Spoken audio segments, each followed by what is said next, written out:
Chapter 30. Now they laugh at me, men younger than I am, whose fathers I would have refused to put with the dogs that guarded my flock. Of what use was the power of their hands to me? Their vigor has perished. They are worn out from want and hunger. They gnaw at the parched ground that was already ruined and desolated. They gather the salt herb from the bushes. Their food is the root of broom trees. They are driven out of the community. People shout at them as they would at a thief. They live on the slopes of ravines, in holes in the ground and in the rocks. From the bushes they cry out and huddle together among the nettles. As sons of the senseless and the nameless ones, they have been driven out of the land. But now they mock me even in their songs. I have become an object of scorn to them. They detest me and keep their distance from me. They do not hesitate to spit in my face. Because God has disarmed me and humbled me, they throw off all restraint in my presence. On my right, they rise up like a mob. They put me to flight and put up barriers of destruction in my path. They tear up my roadways and make my calamity worse without anyone to stop them. They come as if through a wide breach in the wall. They roll in amid the devastation. Terror overwhelms me. My dignity is driven away like the wind, and my salvation vanishes like a cloud. Now my life ebbs from me. Days of affliction take hold of me. Aching pierces my bones at night. The gnawing pain never stops. With great force my garment is disfigured. Like the collar of my garment it chokes me. God has thrown me down into the mud. I am reduced to dust and ashes. I cry to you for help, but you do not answer me. I stand up, but you just look at me. You have cruelly turned against me. With the full might of your hand you assault me. You pick me up and carry me off with the wind. Then you toss me about in the storm. For I know that you will bring me down to death, to the house where everyone living will meet. But no one would strike at a broken man as he cries for help during his time of disaster. Have I not wept for those who have fallen on hard times? Have I not grieved for the poor? Although I hoped for good, bad came. I expected the light, but darkness came. The churning inside me did not stop. Days of affliction confronted me. I walk about gloomy. There is no sunlight. In the assembly I rise and cry for help. I have become a brother to jackals and a companion to the daughters of the ostrich. My skin has blackened and fallen off. My bones burn from the heat. My harp is used only for mourning, and my flute for the sound of weeping. Chapter 31. I have made a covenant with my eyes. So how could I show improper attention to a virgin? What, then, would be my share from God above? What inheritance from the Almighty on high?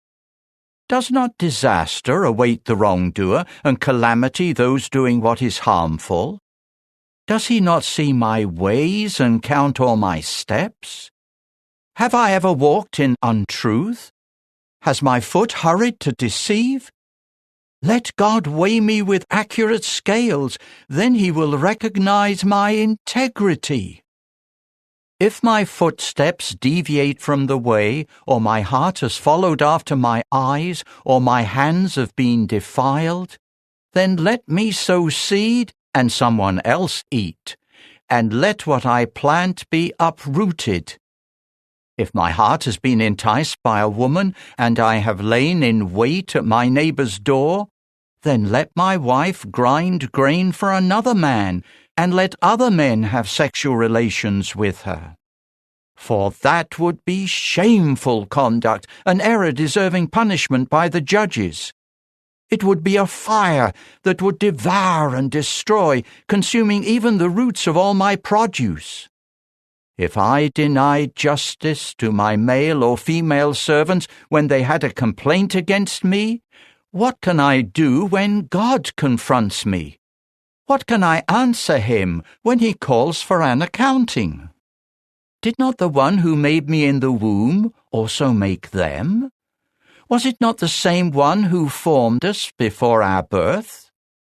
If I refused to give the poor what they desired, or saddened the eyes of the widow, if I ate my portion of food alone, without sharing it with the orphans, for from my youth the orphan grew up with me as though I were his father, and I have been a guide for the widow from childhood.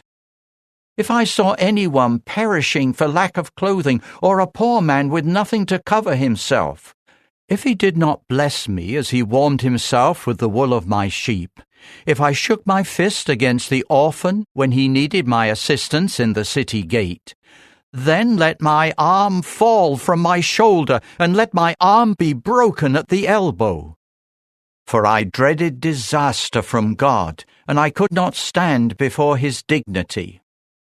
If I put my confidence in gold, or said to fine gold, "You are my security," if I found my joy in my great wealth because of the many possessions I acquired, if I saw the sun shining or the moon moving in its splendor, and my heart was secretly enticed, and my mouth kissed my hand in worship of them, then that would be an error, deserving punishment by the judges, for I would have denied the true God above. Have I ever rejoiced over the destruction of my enemy, or gloated because evil befell him? I never allowed my mouth to sin by asking for his life in an oath. Have the men of my tent not said, "Who can find anyone who has not been satisfied with his food?" No stranger had to spend the night outside. I opened my doors to the traveler. Have I ever tried to cover over my transgressions, like other men, by hiding my error in the pocket of my garment? Have I been in fear of the reaction of the multitude? Or have I been terrified by the contempt of other families, making me silent and afraid to go outside? If only someone would listen to me, I would sign my name to what I have said. Let the Almighty answer me. If only my accuser had written out the charges in a document. I would carry it on my shoulder, and I would bind it around my head like a crown. I would give him an accounting for every step I took. I would approach him confidently like a prince.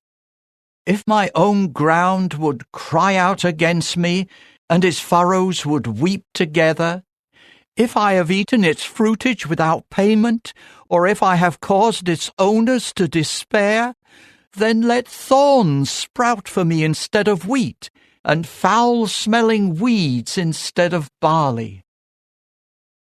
The words of Job end here.